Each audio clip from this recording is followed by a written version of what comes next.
Qatadah ini orangnya sangat mahir sampai ahli sejarah Islam mengatakan kalau ada kembarnya Khalid bin Walid, Qatadah, karena tidak pernah kalah dalam medan perang, orangnya pemberani gitu kan.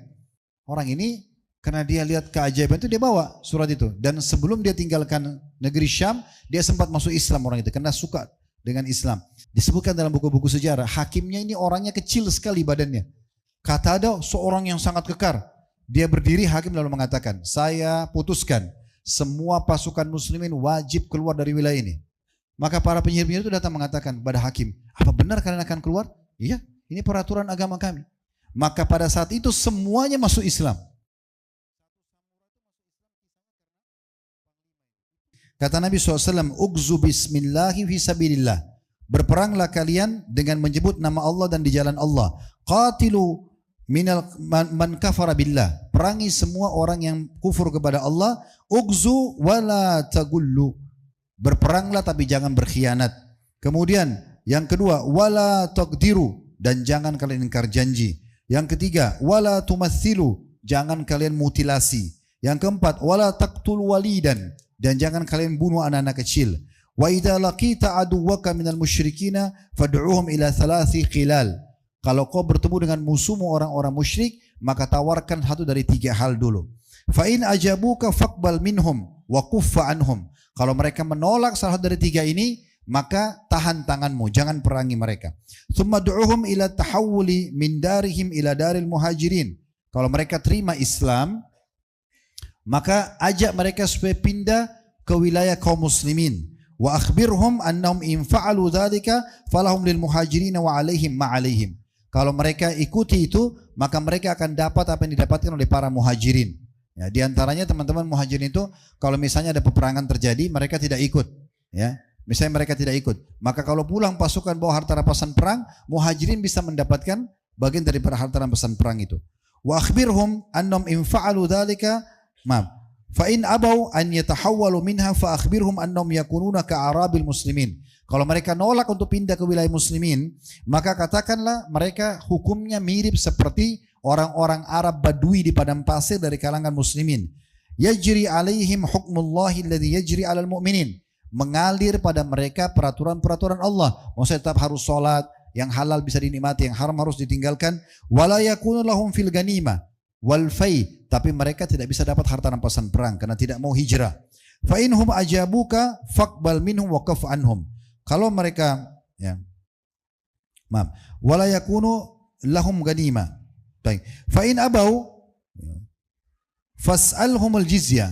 Kalau mereka nolak Islam, baru kalian tagih jizyah, upeti. Ini nanti pemerintah Islam sepakat sama pemerintah kafir bayar berapa per kepalanya. Nanti di saat itu akan ada kesepakatan.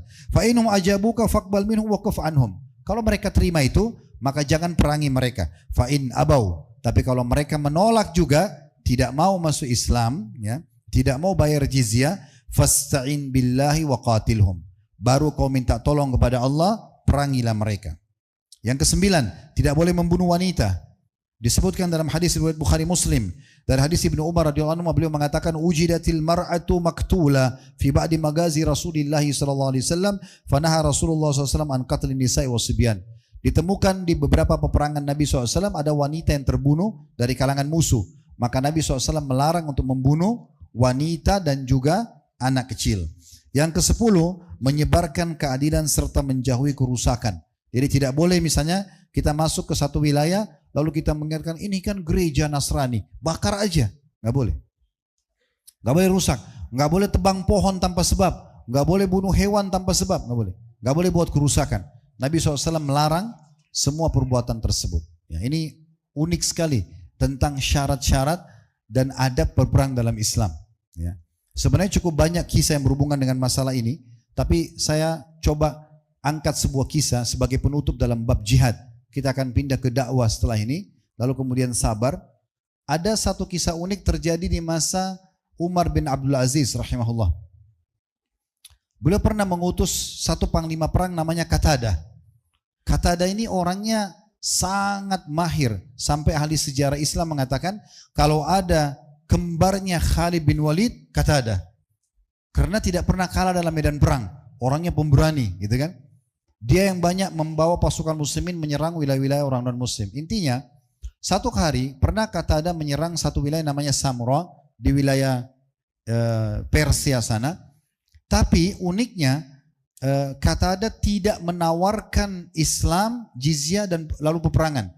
Qatadah langsung mengepung lalu menyerang mereka. Sehingga mereka kalah. Ada satu utusan, waktu itu wilayah itu, satu wilayah itu semuanya dikuasai oleh raja-raja mereka itu penyihir. Selain raja juga penyihir mereka. Maka mereka dengar, kalau umat Islam ini punya peraturan dalam syariat mereka, kalau mau memerangi satu wilayah harus tawarkan Islam dulu, kalau menolak baru kemudian jizyah, kalau menolak baru kemudian diperangi. Tapi ini kan kita diperangi langsung. Lalu mereka cari satu orang di wilayah itu yang bisa bahasa Arab, disuruh datang ke negeri Syam, di Damaskus tepatnya ibu kota dinasti Umayyah pada saat itu, untuk meminta keadilan. Subhanallah, datang orang itu. 2 bulan perjalanan dari Samura ke sana, ketemu sama Umar bin Abdul Aziz. Dan uniknya waktu dia ketemu, dia gak tahu. Dia masuk ke sebuah masjid, lalu dia bilang, di mana caranya saya mau ketemu sama raja yang terhormat Umar bin Abdul Aziz?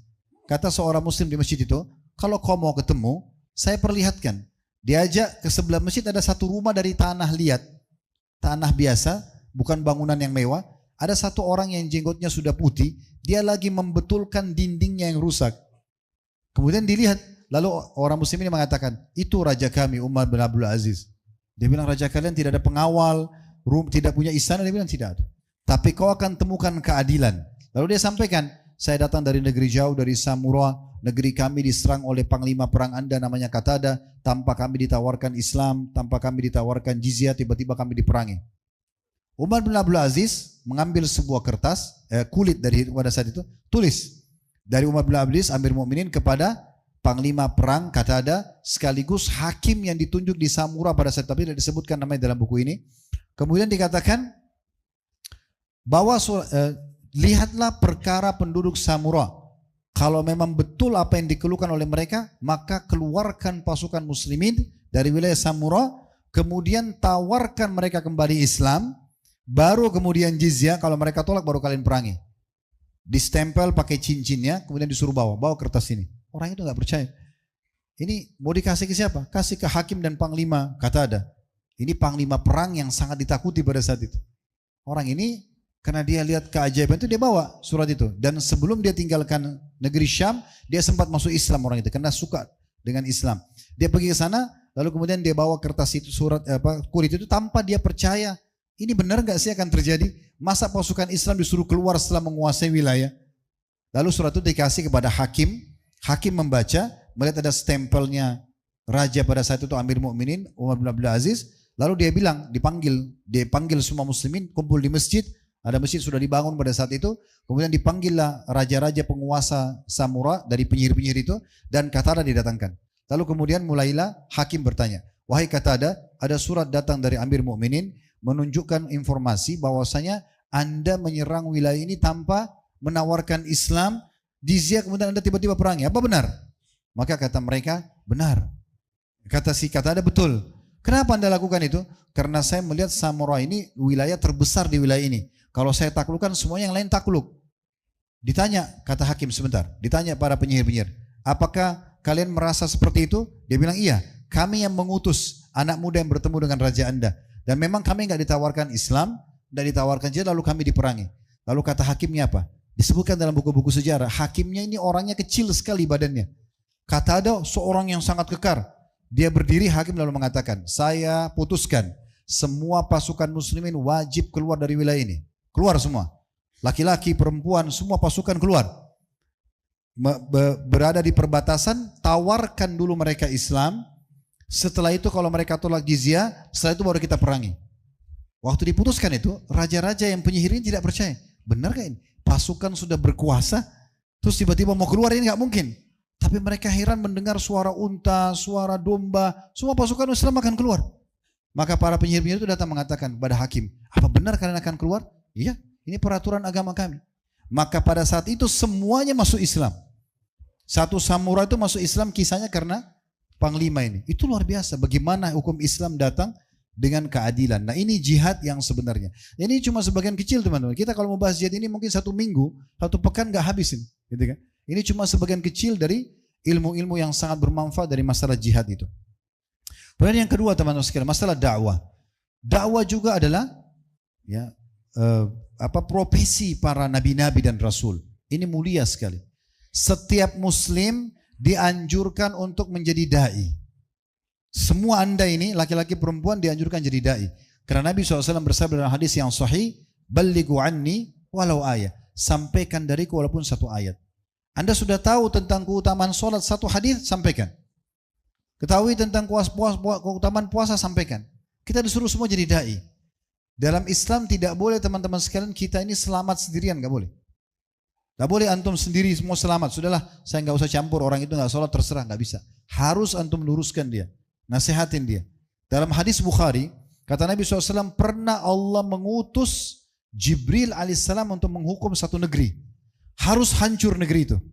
Lalu Jibril menemukan di wilayah itu ada 1 orang saleh. Jibril kembali lalu mengatakan, ya Allah, ada hambamu fulan, orang saleh. Apa kata Allah SWT? Mulailah siksaanmu pada orang itu. Orang soleh itu. Kenapa? Karena dia tidak pernah menyuruh pada kebaikan, tidak pernah melarang dari kemungkaran. Tidak pernah berdakwah orang ini. Dia mau selamat sendiri. Tetangganya nggak sholat, si fulan keluarganya nggak puasa, biarin aja. Nggak bisa. Harus amar ma'ruf nahi mungkar. Dan ini butuh ilmu dan dakwah. Kita mendakwakan itu. Ya. Tetapi keringanan yang Allah berikan teman-teman, amar ma'ruf nahi mungkar yang wajib yang pertama. Kalau antum sudah pernah sampaikan sekali aja, saudaraku sholat ya karena itu wajib. Sekali aja sudah cukup, gak apa-apa. Kewajiban sudah gugur. Yang kedua, yang ketiga, yang ke-100 sunnah. Tapi jangan sama sekali gak pernah berdakwah. Harus sampaikan, gitu kan? Karena ini adalah bagian daripada ibadah yang harus dilakukan. Dan Allah Subhanahu Wa Taala menyebutkan dalam surah Fussilat, surah nomor ya 41. Di mana Allah SWT sebutkan di ayat 33-nya, wa man ahsanu qawlan mimman da'a ila Allah wa amila shalihan wa qala innani minal muslimin. Siapakah yang memiliki perkataan yang lebih baik daripada orang-orang yang berdakwah di jalan Allah, kemudian dia sibuk beramal saleh dan dia mengatakan engkau adalah seorang muslim. Dan kata Nabi SAW kepada Ali bin Abi Thalib radhiyallahu anhu dalam riwayat Imam Muslim, pada saat beliau menyuruh Ali bin Abi Thalib menyerang benteng Naim, benteng pertama di Khaybar. Ada 9 benteng Yahudi di Khaybar yang Nabi serang. Benteng pertama namanya benteng Naim itu selama 43 hari Nabi kepung gak pernah berhasil. Ya, belum berhasil. Maka Nabi SAW mengatakan di malam harinya, besok saya akan kasih bendera dan orang ini akan memenangkan peperangan. Dia mencintai Allah dan Rasul, Allah dan Rasul juga mencintai dia. Maka besoknya kata Nabi SAW, mana Ali bin Abi Thalib? Ali waktu itu matanya lagi sakit. Maka kata para sahabat, ya Rasulullah matanya lagi sakit. Kata Nabi SAW, panggil dia. Dipanggil, kemudian Nabi ludahin matanya. Ini ludah Nabi ya. Jadi bukan ludah semua orang gitu ya. Jadi Nabi SAW ludahin, ini sebagai mukjizat, sembuh matanya. Lalu Nabi SAW bilang kepada Ali, ini nasihatnya. Kata Ali, umfudh ya, ala rislik. Jalanlah kamu perlahan-lahan bawa pasukan menuju ke benteng musuh, hatta tanzila bisahatihim. Sampai kau berada di lokasi mereka. Thumma du'u minal Islam. Panggil mereka untuk masuk Islam. Wa akhbirhum bima yajibu alaihim min haqqillahi ta'ala fihi, dan sampaikan apa yang Allah wajibkan kepada mereka dalam Islam itu. Wallahi la'an yahdiyallahu bika rajulan wahidan khairun laka min an yakuna laka humurun ni'am. Ketahuilah kalau ada orang yang menjadi penyebab dia mendapatkan hidayah karenamu, maka itu lebih baik daripada unta merah. Kemudian juga kata Nabi SAW keutamaan dakwah dalam hadis riwayat Muslim, man da'a ila hudan kana lahu minal ajri mithlu ujuri man tabi'ah la yanqusu dzalika min ujurim syai'a. Siapa yang memanggil pada kebenaran, kebaikan, dia dakwakan, ya, maka dia akan mendapatkan pahala orang yang mengikutinya tanpa dikurangi sedikit pun dari pahala mereka. Jadi kita punya keutamaan, punya kewajiban untuk mendakwakan, dan kalau kita mendakwakan maka semenjak orang itu ikutin kita akan dapat pahalanya. Jadi ini bagian daripada dakwah. Ya, jadi jihad punya perintah yang sangat besar dan keutamaan besar, dakwah pun sama. Dan agar dakwah itu bisa berjalan teman-teman sekalian, kita harus ikhlas juga, sama tadi ya, karena Allah SWT tidak ada niatnya hanya untuk dipuji misalnya ya hanya untuk popularitas dan yang sejenisnya. Kena hadis tadi sudah kita sebutkan, innallaha la yaqbalu amalan illa ma kana khalisan liwajhi. Allah tidak akan terima amal kecuali yang ikhlas karenanya. Yang kedua, ilmu yang cukup dan berdasarkan wahyu Al-Quran dan Sunnah sesuai dengan pemahaman para salaful ummah atau para sahabat ridwanullahi alaihim. Karena memang mereka yang hidup di masa Nabi SAW, mereka yang melihat wahyu turun, maka mereka yang lebih faham. Karena semua sekarang kelompok-kelompok Islam menisbatkan diri, saya mengikuti Al-Quran dan Sunnah. Semua begitu. Tapi tidak diikuti dengan sesuai dengan pemahaman para sahabat. Sehingga mereka menafsirkan semua mereka sendiri. Padahal para sahabat sudah menyampaikan dan turun-temurun menyampaikan tentang ilmu agama itu sendiri. Ibnu Qayyim mengatakan rahimahullah, berdakwah pada jalan Allah adalah kedudukan yang mulia, tertinggi dan utama. Dan ini tidak didapatkan kecuali dengan ilmu yang cukup dan juga benar. Maka kesempurnaan dakwah dengan kesempurnaan ilmu. Jadi kita harus memiliki keikhlasan dan juga memiliki ilmu yang cukup. Dan harus kita mengikuti para sahabat Nabi. Saya akan menukil di sini sebagai penutup dalam masalah dakwah. Karena ini juga kalau mau dibahas cukup panjang. Yaitu perkataan Abdullah bin Mas'ud radhiyallahu anhu, beliau mengatakan, sungguhnya Allah memperhatikan hati hamba-hambanya, maka Allah mendapati hati Muhammad SAW adalah hati yang terbaik, sehingga ia memilihnya menjadi utusan dan pembawa risalahnya. Kemudian Allah melihat hati hamba-hambanya setelah Muhammad SAW, maka ia menemukan hati para sahabatnya adalah hati-hati yang terbaik, sehingga ia pun Allah memilih mereka menjadi para pendukungnya yang berperang di atas agamanya. Apa yang dipandang baik oleh para sahabat, maka dipandang baik oleh Allah. Dan apa yang dipandang buruk oleh mereka, maka dipandang buruk juga oleh Allah. Abdullah bin Mas'ud juga berkata, dinukil oleh Ibnu Abdul Bar dalam statement yang lain, bila seseorang dari kalian ingin meneladani seseorang, maka hendaklah ia meneladani orang-orang yang telah meninggal dunia. Karena orang yang masih hidup tidak terjamin ia terhindar dari fitnah. Dan sebaik-baik tauladan adalah para sahabat Nabi para sahabat Nabi ridwanullah alaihim, karena mereka adalah manusia yang paling mulia jiwanya dan paling dalam ilmunya. Terbukti Allah Ta'ala telah memilih mereka untuk menjadi pendamping nabinya dan menegakkan agamanya. Maka kenalilah mereka juga hak-hak mereka dan berpegang teguhlah pada petunjuk-petunjuk mereka, karena mereka di atas jalan yang benar. Cukuplah sabda Nabi SAW, akan terpecah Yahudi dan Nasrani menjadi 71-70 golongan dan umatku 73 golongan, semuanya akan masuk neraka dulu. Umat Muhammad SAW akan terpecah menjadi 73, semuanya masuk neraka tapi nanti masuk surga. Cuma dibersihkan dulu neraka, kecuali satu, tanpa lewat neraka. Maka sahabat sudah tanya pada saat itu, siapa mereka ya Rasulullah? Beliau mengatakan, maka ana alaihi wa ashabi, yang mengikuti apa yang aku contohkan dan juga dicontohkan oleh para sahabatku. Jadi memang kita harus kembali kepada mereka. Ini generasi emas. Para tabi'in yang melanjutkan estafet ini, mereka menukil perkataan para sahabat. Para tabi'in menukil daripada tabi'in. Begitu seterusnya sampai ulama-ulama kita di masa sekarang, mereka akan terus menukil dari perkataan-perkataan orang-orang yang mulia, dan itulah yang benar. Yang ketiga, harus terus belajar teman-teman sekalian dan menerima saran dan juga masukan. Ini penting sekali bagi penuntut ilmu. Tidak ada kata-kata cukup dengan ilmu yang sudah kita pelajari. Tidak ada kata-kata cukup. Kalau pernah dengar nama ini, namanya Abu Yusuf. Abu Yusuf ini murid utamanya Abu Hanifah. Abu Yusuf ini semasa dengan Imam Syafi'i, semasa dengan Imam Ahmad, tapi dia dikenal sebagai gurunya bahkan. Karena beliau adalah murid utamanya Abu Hanifah. Abu Hanifah meninggal tahun 150 Hijriah. Tahun itulah lahir Imam Syafi'i. Dan Imam Malik meninggal di tahun 179. Ini semasa dengan Imam Abu Yusuf ini ya. Abu Yusuf ini saking cintanya sama ilmu, di saat beliau pernah hidup, beliau pernah berselisih pendapat dengan satu temannya tentang masalah sebuah hukum dalam bab warisan. Setelah berpisah, temannya sudah pulang, sudah pergi jauh, dia tidak tahu kemana. Waktu itu tidak ada handphone kayak kita sekarang, tidak ada media bisa komunikasi. Abu Yusuf tiba-tiba berpikir orang ini benar, temannya itu benar. Tapi dia bagaimana caranya kontak orang ini? Jauh, tidak tahu di mana, tidak ada alat komunikasi. Sampai Abu Yusuf sakit keras. Waktu beliau sudah mau meninggal dunia, tiba-tiba orang itu dengar rupanya, lalu dia datang. Begitu lihat masuk ke pintu, Abu Yusuf tersenyum, lalu mengatakan, alhamdulillah kamu datang. Tolong ya, jelaskan kepada saya dalil-dalil yang dulu kita berselisih pendapat dalam bab warisan. Sudah diranjang kematian.